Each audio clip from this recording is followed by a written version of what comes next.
moto wayaka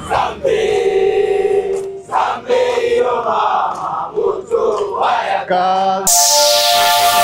Eneo ni vilima vya Pongwe Msungura vilivyopo katika shule hii ya mafunzo ya awali ya kijeshi RTS Kihangaiko iliyopo katika eneo la Msata wilayani Bagamoyo mkoani Pwani.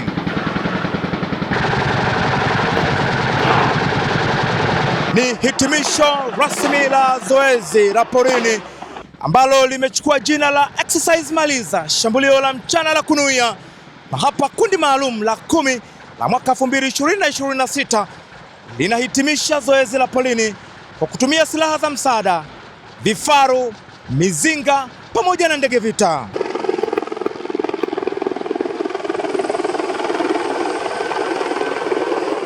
Unyeti na umuhimu wa tukio hili basi unamvuta hapa Afande Meja Jenerali Saidi Idi Nkambi, mkuu wa kamandi vikosi vilivyopo makao makuu ya jeshi, ambaye anafika hapa kama mgeni wa heshima, lake likawa ni moja tu: kuruti kaza boot.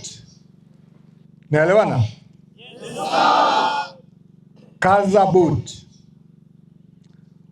Mliona silaha zilikuwa zinaelekea kwenye ule mlima, si ndio? Hebu chukua kile kioo kigeuze, adui ndio napiga, wewe uko pale. Ndio kazi mnaenda kuifanya. Hui? Mpo tayari? Yes. Huu ni mwanzo tu, bado mambo yanakuja na inabidi muwe tayari kupokea mafunzo.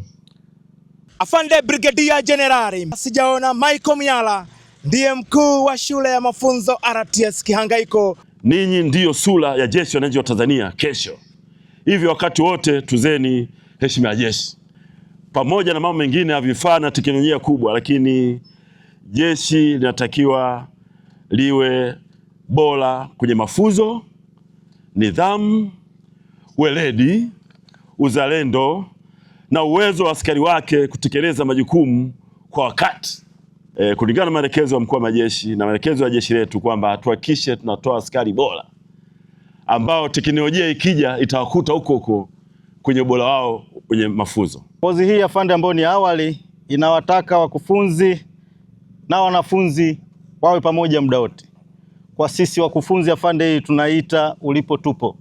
Kwa tofauti ama gap la kujua kuruti na mwanafunzi linakuwa dogo sana, isipokuwa ni cheo tu, lakini shughuli zote kwa asilimia kubwa wakufunzi wamekuwa wakizifanya. Mimi naitwa Dr. Kadoshi na hapa ni moja kwa moja kutoka katika eneo hili la vilima vya Pongwe Msungura, na hii ni Kadoshi TV. Kadoshi TV, always on time.